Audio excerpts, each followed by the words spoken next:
Yeah. Oh, we're started. Oh, sorry. We're My here. bad. No, No, you're you're good. good. You're good. Welcome My back to the show. And bad. now we're getting to our Godfather Coda review. And we're joined by a special guest, Ally Henny. Obviously, she's been on Past Times, Vice President of the Witness BCC and host of Calming the Roots podcast. Also has a book out now, I Won't Shut Up, Finding Your Voice When the World Tries to Silence You. Ally, thank you so much for being back on. Well, thank you for having me again. This is one of my favorite shows to be on. So, Oh, thank yes. you. That's an honor. Right. Yeah, this is fun. I always enjoy being on this show. Absolutely. And to start with the overview, this is a crime film produced and directed by Francis Ford Coppola from the screenplay co-written with Mario Puzo. Film stars Al Pacino, Diane Keaton, Talia Shire, Andy Garcia, and Sofia Coppola. It includes the fictional story of Michael Corleone, the patriarch of the Corleone family who attempts to legitimize his criminal empire. Had a budget of $54 million and brought in $136 million for the box office. Also had an 86% rating on Rotten Tomatoes. To you, Ally, what were your thoughts on on this version and the changes, made in the film to kind of get the story and reposition some parts of it? Yeah, so I like this rendering of the story. So I have to say, in full disclosure, that I am one of the few people that actually likes the original Godfather 3. We'll get more into that Right. later. But I will say that this is definitely like an improvement over the Godfather 3. I think that it tells some of the changes that they made. I think that it gets to the point a bit quicker. Yes. Yeah. It gets to the meat of it a bit quicker. It's a lot. There's a lot less fluff and stuff to it. Not that there was a lot to begin with, but I appreciated that element of the story. Definitely. To you, Savon, what did you kind of think about this one? Obviously, Godfather Part 3, it's not as, rated and kind of esteemed as the first two. What did you kind of think Mhm. about the changes with this one and what they were trying to reposition in it? Now I feel like I'm gonna be piggybacking. That's exactly what I was gonna say. That it got to the point real quick. I don't know. I thought Godfather 3 should have never been made because 1 and 2 was just phenomenal. And we talked about this off air. Like Yeah. 1 and 2 was so phenomenal. I didn't think they needed 3 to kind of like conclude the story. But I do think this one got to the point faster. They introduced characters faster. I mean, the party scene, I think everybody you need to know for the storyline was there at that party. So I think it got to the point quicker because with a third Godfather, you don't need that fluff. You don't need to tell a story within the scene of how you shoot it. Just get to the story. Godfather 1 and 2 does that already. So I mean, I do think this was a better version of Godfather 3, but I'm still not a fan that they should have made it. And then they waited so long until 1990 to kind of like create this third one. That is I an think interesting point. That is an interesting point, that 18-year gap. Like, Ally, what did you think about the gap and how long it took after Godfather 2 to make a third one? And did you think, Savon didn't think it was necessary, but did you kind of see the need for it? So I actually did a little bit of research about this because I was just very curious. Because I'll even say that Coda is the reason why I even got into the Godfather series. I had heard Oh, wow. Francis Ford Coppola on I think it was CBS This Morning. I was listening to the CBS This Morning podcast and I was hearing him talk about it. And so The Godfather is like a favorite movie in my family, but like I literally had never seen it. Like like there were I once I saw the first movie, I realized that I had seen parts of it. Because you know how Mhm. black folks like we just have like families will just have movies on. Yeah. Like, and so Yeah. my family is like one of them families that, it's a family gathering. We're at one another's house, like doing stuff or whatever. And like you just have like the TV on and a movie is on or whatever. So I realized that I had seen like parts of The Godfather, but I had never like actually sat down and Right. watched The Godfather before. So Yeah. like the scenes from the original that I remember was like whenever Connie, like she's pregnant, she starts breaking on them plates, and whenever Mhm. whenever they Yeah. get the call about Carlo and she starts breaking all the plates, and then whenever Sonny gets murked, like those were the scenes that I remember seeing the most or whatever. But anyway, so I did some research on The Godfather 3, on that whole thing, because I was so curious about, first of all, like why people disliked the third movie so much, and some of that question, what I realized is that, or what I learned from some of my research, was that Coppola sees The Godfather 1 and 2 as a duology. So it's not really supposed to, it was never intended to be a trilogy. So the story that him and Mario Puzo wanted to tell was essentially like, and the reason why it was renamed Coda, so it's Coda, the Death of Michael Corleone. So like the reason, so that was what Coppola pitched to the studio. And the studio was like, nah, you can't do that. Like it's gotta be The Godfather Part 3. But the whole thing that Coppola wanted was for it to be like an epilogue. So you have these two stories that go together, in Godfather 1 and 2, and then Godfather 3, or quote unquote, or The Death of Michael Corleone.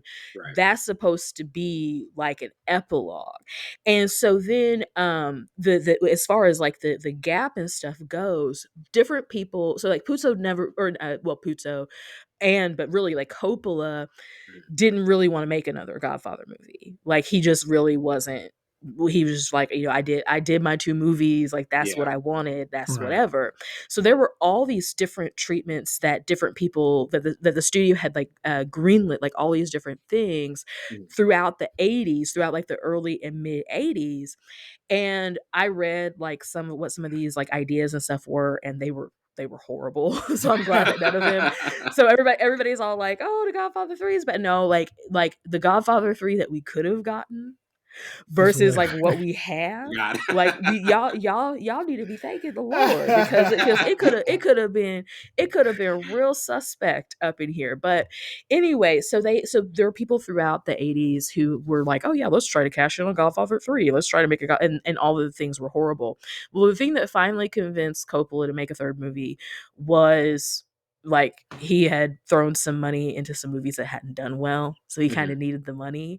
And so they kind of convinced him, like, oh, hey, there could be some cash in a Godfather 3 movie. There could be, it's 1989, movie came Yeah. out in 1990, but it was filmed in 1989. So they're like, hey, it could maybe be a thing or whatever. So I think, so all that then to say that, like, so some of the history of like why this movie even exists the way that it exists, right? Yeah. And so I think that age gap, or that gap that you have, that 16-year gap that you have in that story, I think that it really, I personally think that it serves the story. I think that it would be, that it would have been weird to get like another movie that was like, right, contemporaneous. Not that, obviously they couldn't have done that with Al Pacino, but like if they had made the movie earlier, like if they had tried to make a movie and they had everybody, and it had Coppola directing it, and all the stars had aligned, Yeah. I'm just not sure like what kind of story they would have told, because the story in Godfather 2 felt so final. But I think that having having that gap, I think actually serves the story, because it's like, it's almost 20 years later. What are they doing? Like, if we're going to see another story, because you Right. had this whole thing. So what did, spoiler alert, how did Fredo's death, quote unquote, his murder, how did that affect Michael? What happened with Michael and Kay after he just, shut that dough up in her face in Godfather 2? Like, Yeah. what happened? like what A happened? lot of questions. A Yeah, lot of yeah. questions. Well, you have a lot of questions, and so I think that you can't, that like they could not have. I don't know if they could have adequately addressed those questions like 3 years later. Like, I don't Right. think that we would have seen. I don't think that we just would have gotten a story that just would have been. It would have been like a Godfather shoot 'em up franchise. So I feel like that what we get in this movie is something that's much more reflective on everything. But that's like way more than you bargained for. But yeah. Puts a different light on it. Definitely puts a different light on it. And I'll get into our first topic from 1 to 4 stars. What would you give it? I would give it 3, because I feel as though it didn't have the same originality as the first two, but there still is a controlled turbulence and that guides kind of the viewers to salient details, and it really kind of clarify certain lines of the dramatic tension. To you, Ally, what would kind of be your rating from 1 to 4 stars? Yeah, I would have to go. I would have to go with a three. Maybe even. I guess since we're talking Coda, I would maybe give it like 3.25 stars. So compared to like the original Godfather, um, compared to the original movie, it's not like the masterpiece that Mhm. movie is. But it is also from a different era of film. Yeah. And so Yeah. I think so something else that I'll say here, and I am not a movie aficionado at all, and there are people that will probably argue with me on this, but I feel like that The Godfather 2, or excuse me, The Godfather 1, and you can say this about Rocky 1 too. Rocky 1 also, is that those were among the last golden age of cinema movies. Mhm. So then Godfather 2 and Rocky 2, that's a completely different era of movie, and you see that in how the story is told, you see it in how it's shot, you see it in like the film quality itself, like you see it in the cinematography, that's a completely different era. So then we have The Godfather 3, or Coda, that was so you have The Godfather 3, because I'll treat them as those as two separate movies. The Godfather 3 you have come out in the 90s, Right. Mhm. and it was shot in 89, which is a completely different era in movies. Than like the 80s were weird in movies, good, but there's a lot of like classic movies. There's also kind of like a weird kind, some of the storytelling was just weird in how they did things back then, and Right. like 1990 kind of gets lumped into that. I think that some of the movies I like I think like Rocky 5 is 1990 also, and that's just like it's just weird. It's just a weird time in franchise movie telling. But then Coda was 2020. So yeah, it was shot in 1989, but that movie was put together. It came out in 2020, but it was probably, re-put together like 2017, 2018, 2019. So that's a movie in a different era. So it doesn't so in some ways it doesn't feel fair even to compare it to The the first two. first two movies. Definitely the first movie, because it's a completely different era and the storytelling is so different. So my 3.25 stars is like, so it's like I want to give it like 3.5 stars, but then I feel like that is maybe too high for it. But I feel like that 3 stars is like too low, that it's just like, oh yeah, it's a good movie, but it's not like whatever. But I It's feel like a like that castaway. yeah, it's kind of like just like, okay, whatever, three, like, okay, I give it a 3. It's not a 2, it's not bad. No, It's it's not just bad. like, so it's like 3.25. I feel like kind of gives it like, it puts a little bit more respect on it than I think that it gets. So I'm trying to put respect on Coda and Godfather 3 in general. But anyway. To you, Savon, what would be your particular rating for it? Yeah, 3 stars for sure. I want to give it lower than that. Uh just because I just don't feel like it should have been made. That's just my opinion. I just feel like 1 and 2 were enough. It was enough. It told the right story. I don't need anything after that. There was no unanswered questions for me after watching Godfather 2.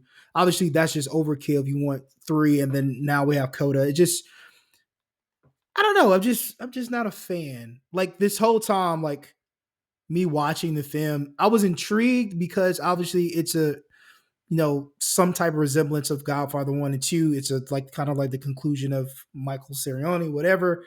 But when I watch 1 and 2, I'm glued to the screen because I'm in awe of what they were creating at that time, and is ahead of its time. Now we have similar films that resemble this, and who loves these type of mobster films. And Martin Scorsese, who was one of my top five Yeah. producers, directors. Sorry, not producer, director. So I don't know. I'm just old school. 1 and 2, like my granddaddy loves 1 and 2. My father loves 1 and 2. Like 3, never. I finally watched 3. I watched this one and then I watched 3.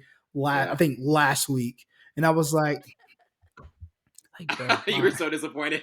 Yes, bro. Because 1 and 2, they're extremely long, but I'm like the whole time I'm just not on my phone because you always seem to find something new while Yeah. watching these films. I Or can't you'll even look at my find, phone. I can't even look at my yeah, phone and watch or the you movie. find ways how they shot it, or what character, just like little things, look, nuances throughout the film that you just really like. Oh, I forgot, I missed that the fifth time I watched it. So, but this one I'll give it 3 stars just because they tried. I don't I don't want to nitpick. You giving it a pity 3 That's stars, a man? very You might as well disappointing. just keep it. That's a very Just keep your 3 stars. Might as well Just go keep that two. extra star.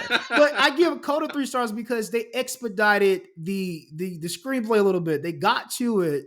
I mean, I thought it was shot. I thought it was shot well. I think the character development was obviously sped up a little bit, which I love. And then it didn't really take away from the characters by doing that. I think it had some little high moments, but I just the overall concept of shooting this was why I'm not a fan. It's my real reason. Pacino carried this film. Of course, He Pacino can carried this film. carry him in an ice cream truck. It's a whole film with him in an ice cream truck. Pacino will kill it, bro. Like, I'm watching it.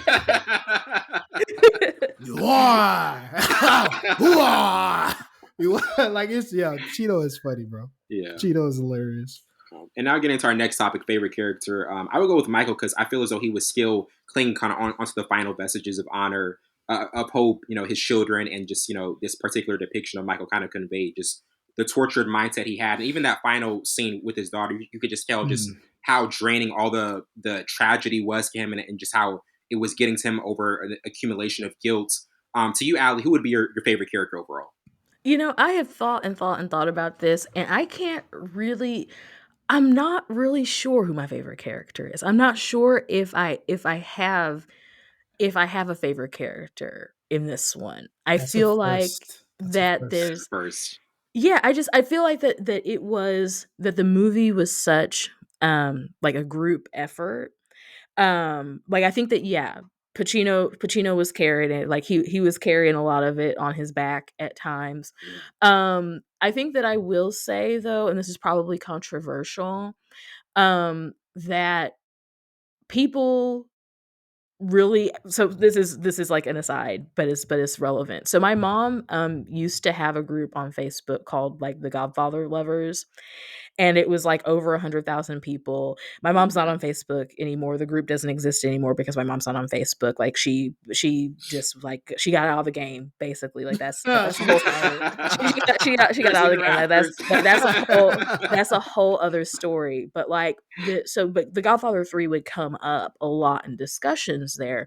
And so you had, people who have been fans, since the movie came out. And so people always talked about Sofia Coppola. They always talk about her performance as Mary Corleone in that movie. And everybody's like, oh, we hate Sofia Coppola, blah, blah, blah. And, I want to, I guess, kind of like vindicate Sofia Coppola just like a little bit in this, because I feel like that like people like again because whenever I watch like movies and I'm really into, like I care about like the history and like the context and like whatever of how they Right. came to be, and so like people are like, oh, it's just nepotism and blah blah blah blah blah blah, but like that girl literally took that part because like they had, so like when Winona Ryder had actually shot some of it. So like Winona Ryder was like, the it girl of like the Yeah. late like 80s or whatever. Yeah. So contemporary people might know her as the mom on Stranger Things, but she was like that girl in like the mid to late 80s, right? And so she had actually she had taken the part, she was cast, she would have been really good probably as Mary Corleone, but she ended up having like some anxiety issues, and then she also had a commitment to the movie Mermaids, which came out the same year. It was the movie that she did with Cher. So she had so like she was trying to do 2 movies or whatever, not at the same time, but she had like these commitments. So she basically had a bunch of nervous anxiety and dropped out of the movie. So they thought about casting Madonna. They thought about casting Annabella Sciorra. She's from Jungle Fever. She's in, I can't remember what she was in recently. Like there was something that she was in recently, and I cannot think of what it is. But she was one that they thought about casting. And so like they thought that Madonna would be too old. I actually think that Madonna would have been really good in that role, but I'm glad that she didn't do it, because she needed to have done Evita later, and she wouldn't have done that later. But anyway, so I think that like Sofia Coppola, like taking that part, like she was a teenager, Mary was literally a teenager. Yeah. I think it was the right move on Coppola's part, and I think that what she brought to the role is that she's like a real kid getting up and playing this role of a real kid, and she brings that, and she kind of brings some of that like 1980s teenager, like she's got a little sneer as she's talking or whatever, and Yeah. she's bringing that realness to the movie.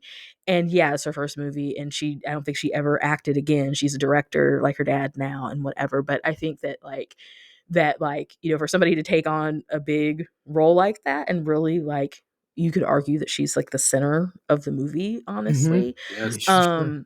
That's a lot, and that's a lot of pressure. And I just think that I think that if her last name had been anything else, had been anything other than Coppola, people would have said different Would have been different. about her. But I think that character of Mary, especially because I didn't know what was going to happen. I didn't really know what was going to happen at the end. I remember family members like saying, like my mom saying, like whenever she went to go see it in the theater, like I remember her talking about like somebody dying or whatever at the end, and how like she couldn't sleep like at night, like after she went to go see the movie, like she that last scene, like I didn't know who she was talking about. I didn't know what was going on, so I'm just like, okay, whatever, somebody's gonna die, like whatever. And it's like, oh, it's the death of Michael Corleone. I guess he's gonna die. And then and then it wasn't him. He wasn't. It was like, oh, it's the death of Michael Corleone, but like not like him dying. It's like Hmm. another death that he's dying. Yes. Yeah. And yeah, so my mom was like, she said that she couldn't sleep, and so knowing her fate at the end, and then rewatching it, subsequent rewatches, I feel like that there's just like this like haunting quality that she brings to it. In some ways she's Godfather's 3 Apollonia, because I think it's the same kind of thing where you have this young girl, who isn't this young teenage girl who isn't long for this world, and she dies, and it's like a tragedy, and it's whatever. Yeah. To you, Savon, who overall was kind of your favorite character? I mean, it's hard not to go with Michael. I'm just gonna go with Al Pacino's performance. It's just something about him. To, he's like I think one of the greats, and him portraying, and some characters that he played are similar, obviously, but I think he Right. brings so much to the table that there's little differences that you can cite as the viewer that he brings out. Obviously, he's going to still have that same tone, same pitch, same demeanor, but it's the characters, the way he presents the characters are a bit different. So like even in Godfather 2, I can see the difference. Obviously, he's older, but the performance is different because now he's in a different state of mind as the character, the developing of Michael said. Like so now, like I know I'm rambling. It seems like, but in my You're good. head, it sounds really really good. So if y'all just came in my like in my where my brain is, I think you guys would You'll be understand. impressed. You'll be No, no, I, I, Let I, it I understand. I see what I completely see what you're saying. That like he brings, it's still Michael, be. right? Yeah. But like it's still Michael, but he's bringing something different to that role each time that he plays Yes. it, and like there's Yes. something different that he brings. So like you have young innocent Michael Yeah. who gets beat up, and now he's ready to run up on somebody in Godfather 1. Uh Yeah. huh. Godfather 2, you've got this made man with Yeah. his money, with his whatever, protecting his family, whatever. Yeah. And then Godfather 3, you have like this dude who's just basically like trying to get out the game. Like Yeah. he's broken Seen it down. all. Yeah. He's It's just over there. he's done. Like he's trying to do what his dad had been trying to do, and he's like basically his daddy's age, and still Yeah. ain't did Yeah. it yet. Yeah. And so it's just like kind of that I'm done with the world, but I'm going to try to make it better for my kids kind of Mhm. thing. But your kids is acting, some of your kids is well, no, they always acting up in Yep. They but were. your kids is wilding out. You trying to do better for your kids, but your kids is wilding out. Your ex-wife is ex-wife, and like, I mean, in some ways it's like, it's almost like an R&B song, like an R&B video. Like you just got Michael just like, crying in the shower, singing in the rain, something like that. But anyway. And now again to our most Singing in memorable the scenes. rain. I dread you also Vincent's infamous clash with Joey Zaza, the two Yes. assassins, one gun, also the Yep. helicopter hit. Oh, Michael's that was a good one. confessing that he ordered the death of his brother. Michael apologizing to Kay, and then finally Mary being killed at the end. To you, Ally, like, were there any particular scenes from this one that you kind of felt as though like were maybe the main standouts? Oh my goodness. So like, definitely the hit on the commission, Yeah, like whenever that chandelier starts rattling.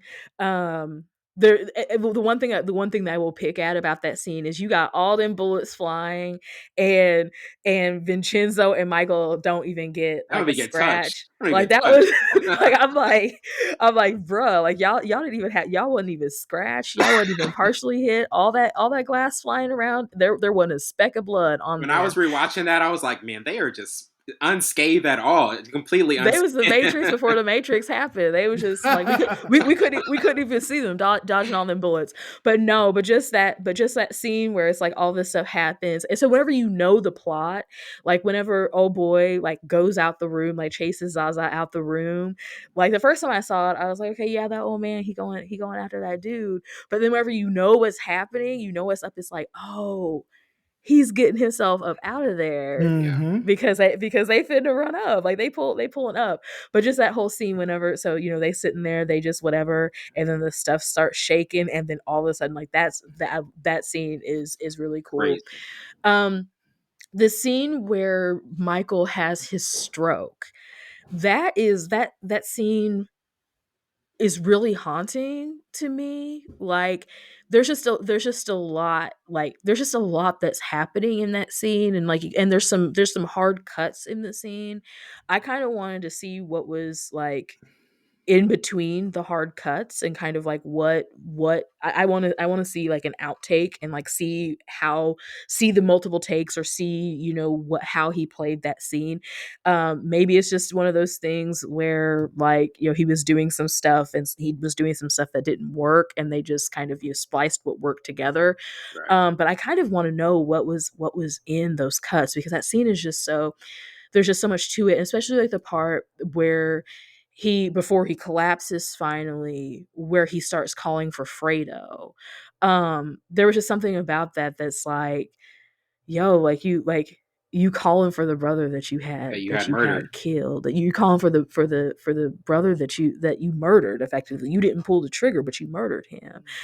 There was just something that was very haunting about that.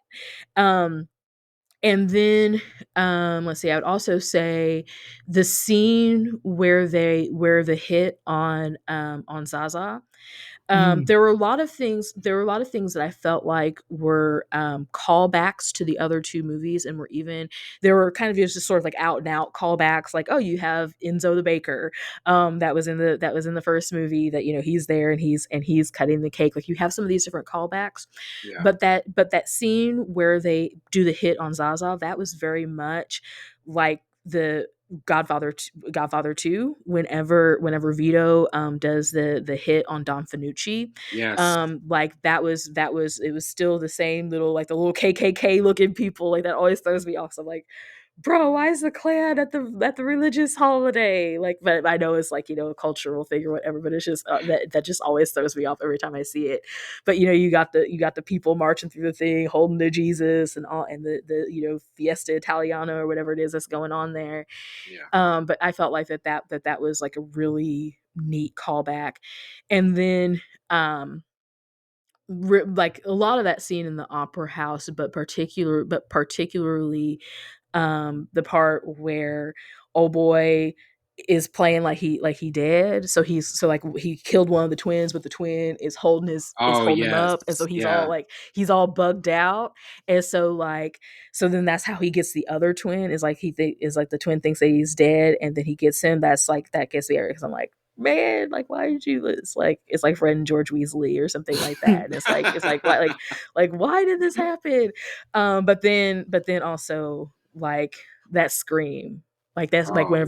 whenever you don't hear that scream, whenever she dead, whenever Mary dies, and you see him screaming, but you don't hear him screaming, and you just hear that music going, and then he's got like that drool running out his mouth and Yeah. everything. He got the slobber coming out his mouth. I'm just like, that gets me. I mean, I'm not as like sensitive, I guess, as my mom is, but I understand why my mom didn't sleep that night. Mhm. I don't think I'm pretty sure I got like I think I slept that night, but I think I did like I kept thinking about that like throughout the day. The next day after I watched, I was like, man, he just really like screamed like that. Um, like that was how I looked like whenever like I was reading like Half Blood Prince, I think it was, like whenever Dumbledore died, and I was like, spoiler. Spoiler alert. Spoiler Spoiler. for you have 20-year spoilers for Harry Potter, but yeah, that was how I looked whenever Dumbledore died. I was just like I'm just like no sound is coming out, but yeah, that part was haunting.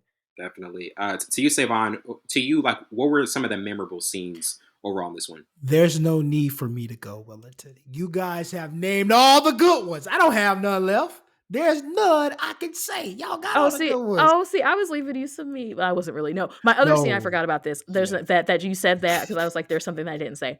Whenever Anthony sings "Speak Softly, Love" in Italian, like whenever he goes in and Mhm. he's singing the theme and he's singing it. I like that because That was a sometimes I good just one. be singing that song. I mean, I can't sing it in Italian, but sometimes I just be singing that song. I'll just be in the shower and just be like, singing that song. So I was like that dude could sing, and I'm just like, yeah, I like that. I like how that sounded. What's your guys' consensus on Andy Garcia's performance? How do you guys view what he did in this movie? I thought it was okay. I thought he had his moments. Obviously, this is like his beginning of his career.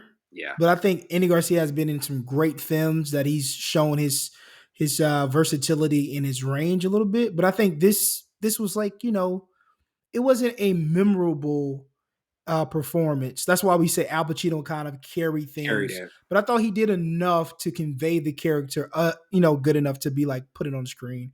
I don't think the character was supposed to be like this profound piece of the movie. Obviously, that scene. Oh, I do have a scene. Okay, go ahead. Go ahead. Ah, yeah. With Go ahead. Mary and Andy Garcia's character were, I think they Vincent. were in the kitchen and they were doing That's your No, scene? Oh, that's your Savon. that scene. was a bad No. scene, brother. Savon. Oh my goodness, that's his first cousin, That's I his know. and cousin. That's why it he's was like 8 years I don't want to older look terrible. than at her. that scene. Oh. I don't That's even why want it's to. terrible. Okay. I was about to I say. thought you would say that. No, you think I advocate incest? No, I'm black. I was going to say. I mean, I'm I black. was imagining Savon like rewatching. Oh What? man, this is the one. It was you know, weird. It was weird. okay. I'm Why did so they glad that have you this said in that. the movie? It said memorable scenes. That's memorable. Why did they have this in it? Why did they have it in the In a movie? bad way. I am black. I don't advocate incest. Come on. And the angle that he's like 7 years older than her. She's like That's not even 16, that's not even the 18. worst part. That's your first And cousin, brother. You out here, what's the what's the Patrick Swayze and the Demi Moore with the pottery? It's worse. Y'all doing it with pasta. Italian way. That's so weird, bro. And yeah. But I think his performance was okay. It wasn't like crazy, but I think this was like in the beginning stages of his career. But he's had moments where he showed his range and capability. Definitely.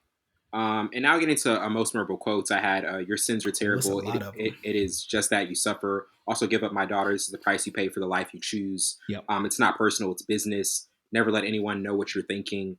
Power wears out those who do not have it. Also, never hate your enemies. It affects your judgment.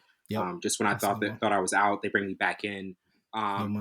That would be the one I would have because man, like that was Biggest one. it really flipped Yeah. the switch for that part of the movie. To you, Ally, what kind of quotes would you have in this one to be like maybe the standouts? So yeah, definitely. I feel like that the classic one that everybody always quotes is, just when I get out, they pull me back in. That's the main one from that. But I'm gonna take a different direction and say, whenever Vincent says love somebody else. So she's like, so Oh, Mary is all like, he's breaking up with her, breaking up with her. Like he's broken up with her like a couple different times in the movie, but he's like, this is like the definitive, he's the godfather now. Yeah. He cannot be with her. Whatever, like he doesn't want it with Michael, so he cannot be with her. And she's all like, I love you, whatever. And he is just like, love somebody else, and walks off. Like that was very cold. Like yeah, it just so that was. just the way that he delivered that line was so cold. Now, I think that they sort of, I'm not sure kind of if there were some different directions that they were going to take with that, because you do see kind of later like there's some affection between them Yeah. whenever they're actually in the balcony in the theater watching the show. Like there's some Oh kind yeah, of yeah, passing yeah, moments of yeah. affection. So I'm not sure. So that scene or that moment kind of doesn't make sense, because you still see that. So I think that the way that they played that scene, I'm not sure if they were going to take a different angle with it originally, or if they were trying to play like unrequited love or something, but it still just came off as like, this is the same thing that y'all have been doing the whole entire movie, so it's Mm-hmm. not different.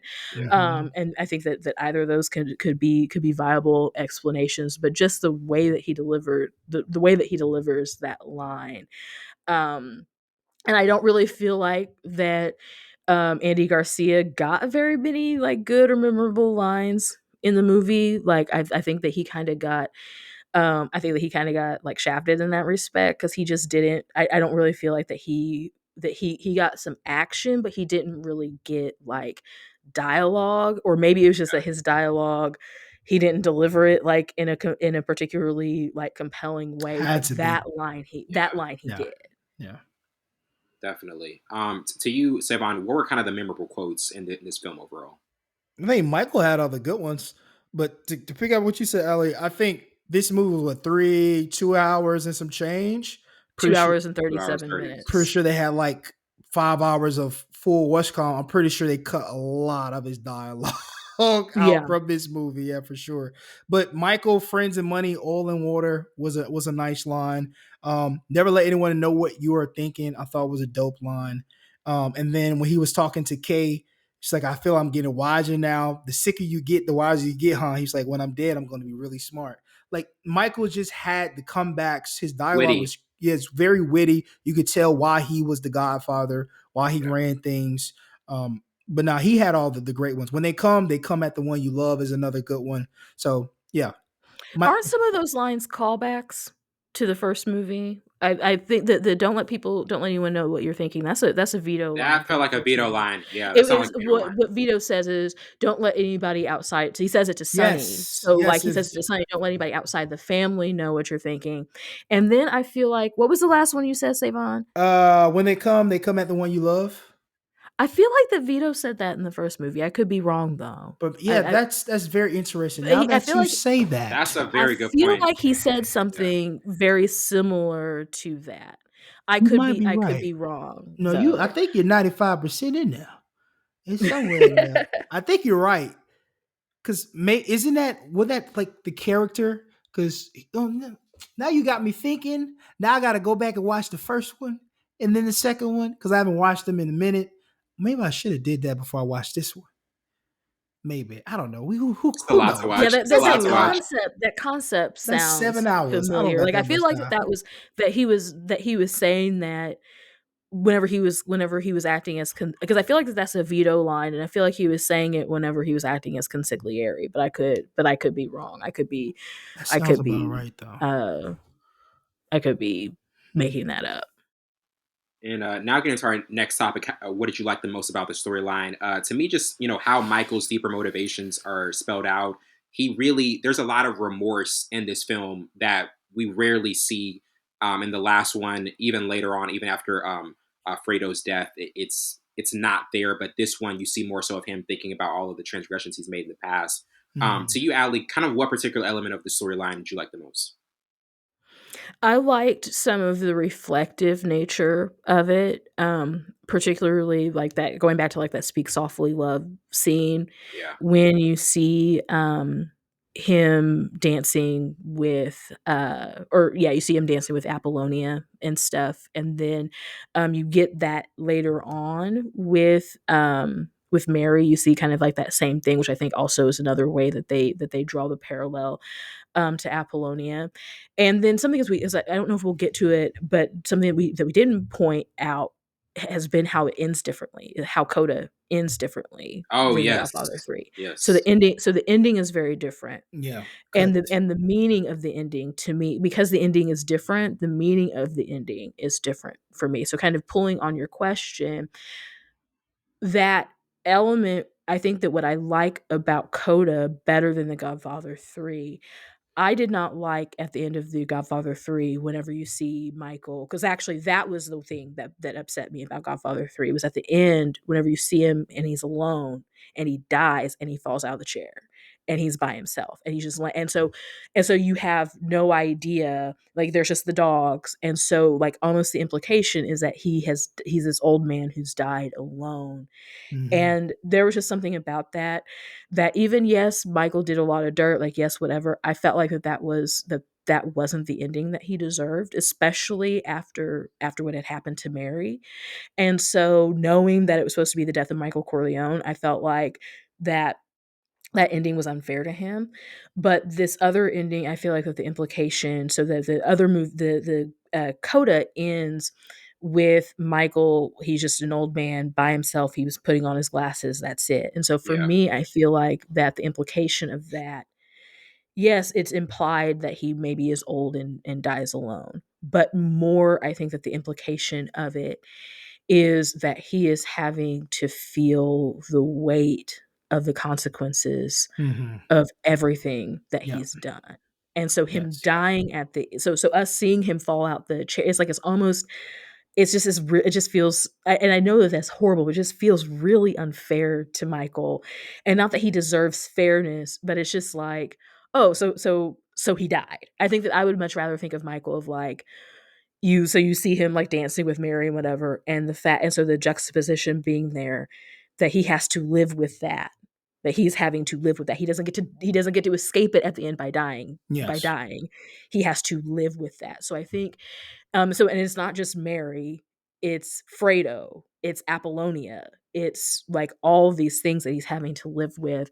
And so I think that is a very compelling kind of element of the story, that's the death of Michael Corleone. The death is his daughter dying. That Mm-hmm. is the thing that killed him.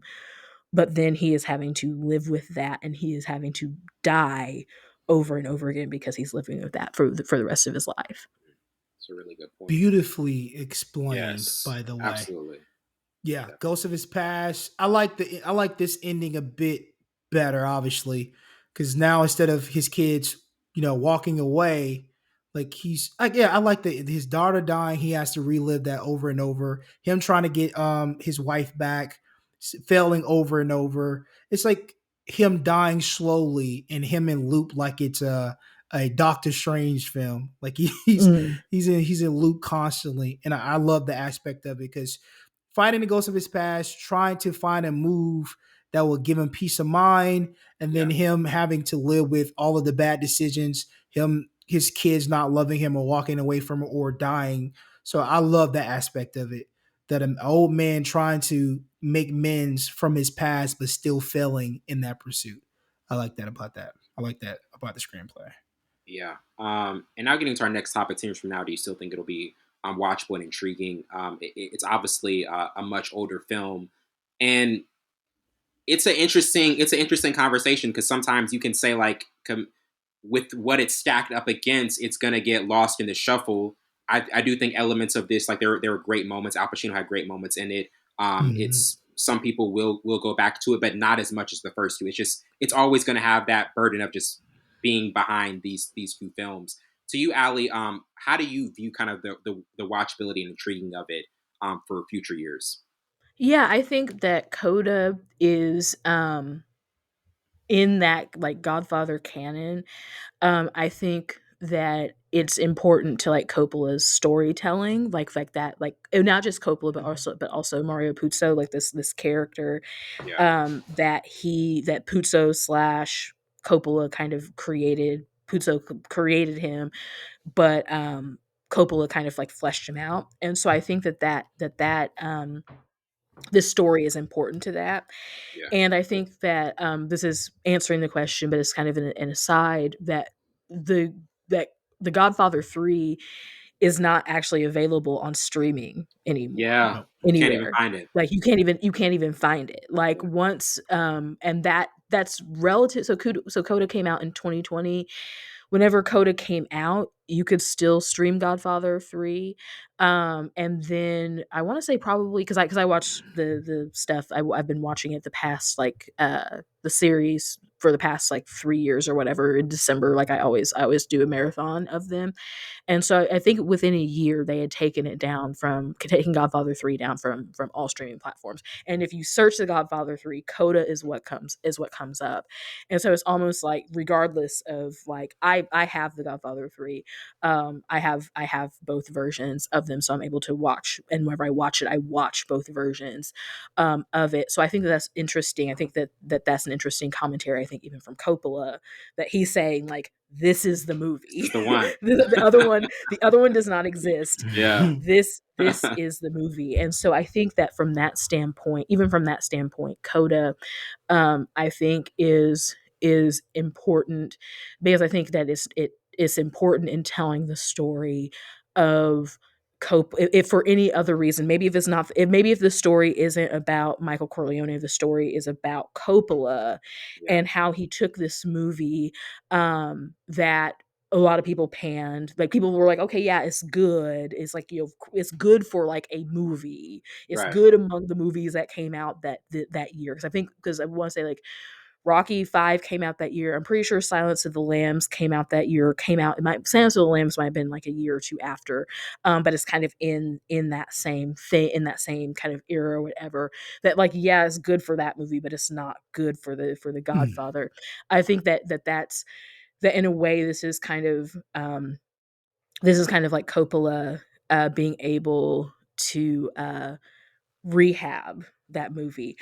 That thumbs up thing. So I am I was on a curious. MacBook, and that's like a thing now. Like I need to turn the gestures off. Yo, Like it I was happened to like, me the other day on Duo, and I was like, "Whoa, I didn't do one it." time, I don't know what I did, but like I was talking to somebody and I did something like this, or like I was like talking, and it was fireworks, and I was like, I don't know. Maybe I was doing like I don't know. Like I can't trigger it. I don't know what I did, but I was just like I remember I was going like this, and then because I was getting real animated, and I was like whatever, and then all of a sudden it was fireworks, and I was like, Yep, where'd the fireworks come from? I would have got off that call immediately. I was like, They're I was like, watching. I'm out. I was It like what? started.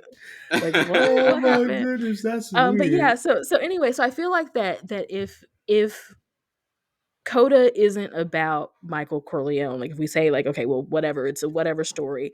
I think that it is Coppola kind of in a way rehabbing his legacy or taking something that people that we think the critical reception at the time was okay. The fan reception was not okay Right. with it, but he was taking it and trying to rehab it.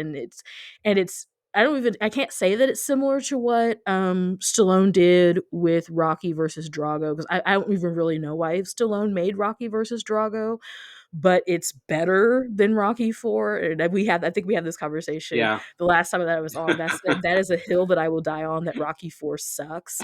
And it's the worst one. It's worse than Rocky 5. I hate that movie. But Rock and I know that among Rocky Rocky fans, 5.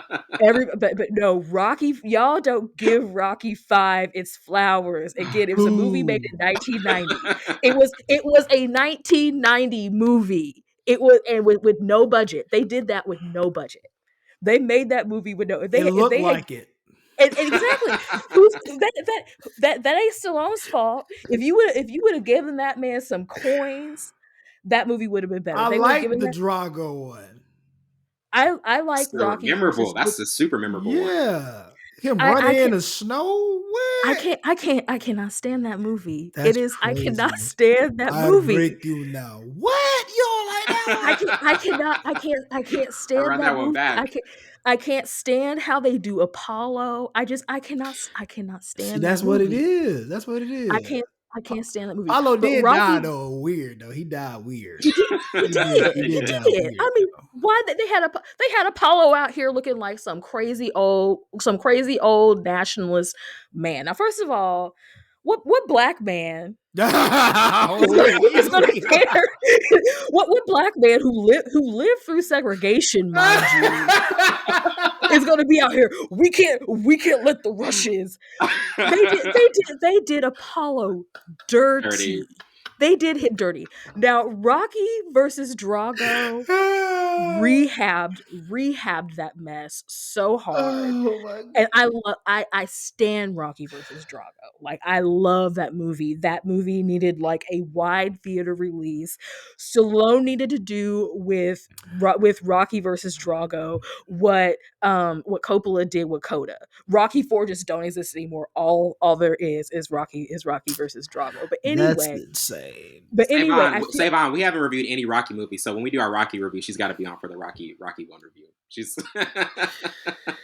I know that everybody I say, because I watch Rocky every year, and I say this every year, and people get so mad at me, and I'm like, y'all, Rocky 4, y'all have an emotional attachment to Rocky 4, and it is not a good movie. I don't like 3. three is amazing. Hold up, Savon. Mm-mm. 3 is amazing. Hey, we gotta wait because We gotta wait. We gotta do this. But I like 4 more than I like 3. That's just me. I am not gonna go off. But anyway, so yeah, so I feel like that, that this gives Coppola a chance to kind of have his moment. And so I think that the movie's lasting relevance, if it's not because of the story, it's because of that's what makes the movie relevant. Absolutely. So you, Savon, what do you No. kind of? Okay. Oh, go ahead. Good, You know how I feel. Savon. You know how I feel about this. Shoot. I said in the beginning. Easy no for you. I haven't watched it till this week. It's been out a while, right? This is required viewing. That movie been out since 1990. Yeah, and I have not even touched it. That movie been out for 33 years. That movie been out as long as Jesus was alive. You ain't seen that movie. You didn't make me. You're not supposed to make me do that. I'm sorry, Wellington. But before we wrap up, we always do this with ranking movies in a series, and obviously this has the first 2 are so good. Like, in terms of like the official rankings, like, to me, 2 would go. I would put 2 at number 1. I think 2 is the better Godfather. I would put 1 at 2. You're crazy. No, I'm not crazy. Crazy. No, I'm not crazy. Those are so. It's in the right order, Wellington. 1, 2. 2 at 1, 1 at 2, Godfather Coda at 3, and then Godfather 3 at 4. Ally, what's your ranking? You're insane. Okay, y'all gonna get mad at me. Oh. 1 is number 1. Coda is number 2. No. Godfather 3 is number 3. Get out! No. Let me finish. Let me finish. Godfather number 2 is at number 4. Now, I am not saying by that ranking. I am not saying that Godfather 2 is a bad movie. I'm not saying that. I'm not saying that. What I am saying is that my diminishment, my putting it below Godfather 3, is that movie should have been 2 movies. Those movies, those storylines had nothing. They're good stories, had nothing to do with one another. So you out here wasting my time for 3.5 hours watching this long. It's a good movie, but I'm sitting here. I'm trying to understand, like, why are we jumping? Why is it? It's 1901. It's 1958. It's 1919. It's all this. Like, make 2 movies. Make 2 movies. I just want that movie. I can't believe what I just heard. I want Coppola to go back, and I want him to make Godfather 2 and Godfather 2.5. I don't want to see all that. Oh, end it now, No, Wellington. no. In the podcast. I End it can't. now. Like End I it said, I'm now. so hurt. I'm so I hurt. told y'all, I'm so but hurt. I'm not saying that it's a bad movie. It is a really good movie. I'm not saying it's a bad movie. I'm just Oh, like really, it's more. The It's like duality of the story is what made it so impressive. The duality showing the younger Vito and then Michael's rise. That was a masterpiece. How can master I piece. just I could I it just it didn't for me it didn't do it was not as transcendent, but I love so again, I'm not saying that God that's not like, oh, Godfather 2 sucks. That's just saying that like I I just in terms of like movies that it's like, oh, I like this, like I like that I like it, and like I'm like, oh my gosh, I like this is whatever. I just feel like that I can that Godfather 3 Yeah. No, fits in that more absolutely in not. terms of Nope. like watchability and like being like, okay, like I don't have to sit here and like stare at every single detail of Yeah. it to know what's This happening. was I can just a good session until you Savon close said it out? all of that. Savon close it out. Savon close it out. like Wow. Give me I your know you ranking. didn't know. Give me your ranking. y'all done with me. But again, Give me your it's a ranking. Give It me your was movie. ranking. beautifully, It's a you know, beautiful movie. you did so well tonight until you just did that.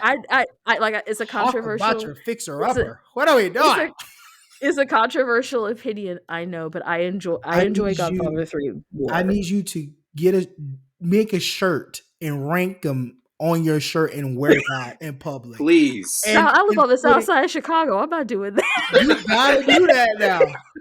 It's everybody has to know. Like you just put I a didn't even know, remake. Allie, I didn't even know you felt this way. I thought 2 was like high for you. This actually stunned I me. feel like I've said this publicly I'm before, and people have gotten mad at I'm me so before. confused. I feel like I've gotten drug like publicly for this before, but I stand by it. And again, I I love I the commend you, series. but I love that movie. It's just that one is my favorite. you know, And I just like watching Godfather 3 more than I do watching yeah, Godfather 2. But that's I love watching Godfather 2. I just enjoy watching 3 better. yeah, that's cuckoo for Cocoa Puffs What's there. your That's ranking? What's your ranking, it's Savon? 1-2, and then it doesn't matter after that, bro. 1 and 2, they're so good. 1 and 2, but I don't think. Well, let's see. You close to being cuckoo for Cocoa Puffs too, How? because why do you have 2 before 1? That's insane. They are both great. It's just I like 2. I like 2 a little better. They're both What do great. you like about 2 I better? think 1 is the more memorable one, but I think 2. I just really I'm biased towards the duality of showing the There you young go. Vito, You and I'm biased. biased, and You biased. the rise of Michael. Like, I think those were 2 incredible. We didn't even see Robert De Niro and Al Pacino on the screen at the same time, and they were both giving masterful performances separately. I thought it was amazing. To see those 2 and what they were doing and that duality of the story. I thought that was great. Now Yep. 1 is the more memorable one. 1 has all the I'm ready memorable to go to scenes in it. bed now. Okay, I'm ready to same go on to that. bed now because you guys have really just blew my mind. The Rocky list is going to be even crazier. Just wait till we get to the Oh, Rocky list. that's gonna be 2 hours long because I'm going in on 3. Let me see, Clubber Lane. I'm going. What kind of name is that, Clubber Lane? One of the best Rocky opponents ever. Yes, Come on. Anyway. Come on, absolutely. fool. Yeah, fool. I'm gonna hit you all night, fool. Shut up. Shut up. Shut up. Tired of you. He playing a He's character. playing a character, He man. played that playing character every movie he played, especially 18. Bro, I'm not a fan of Mr. T, bro. I'm not a fan of Mr. T. I'm not a fan of Mr. T. But Well, yeah, that's a whole other. another one. Well, Allie, it's been an absolute pleasure having you on it, and thank you so much for doing this. I don't know if y'all gonna have me on again after We after I will. say We everything will. I'm We gonna. gotta do We gotta do But Rocky. we gotta argue about Rocky. Yeah, Absolutely. That's gonna be a discussion. We should just talk just about the Just ranking about the of rankings. Rocky, just about the Honestly. just I argue just about the agree. ranking. And are we gonna include Creed so I can have Yes. myself? Creed Okay, 2. so Creed we're as gonna well. include the Creed movies in the ranking. Okay. Yes. All that. That's gonna be definitely okay. Okay, I like that. I like that. I like that. Definitely. Well, that wraps it up for tonight. I'm your host, Winter Burns. I'm my counterpart, Savon Morris. This has been Full Scope. See you later.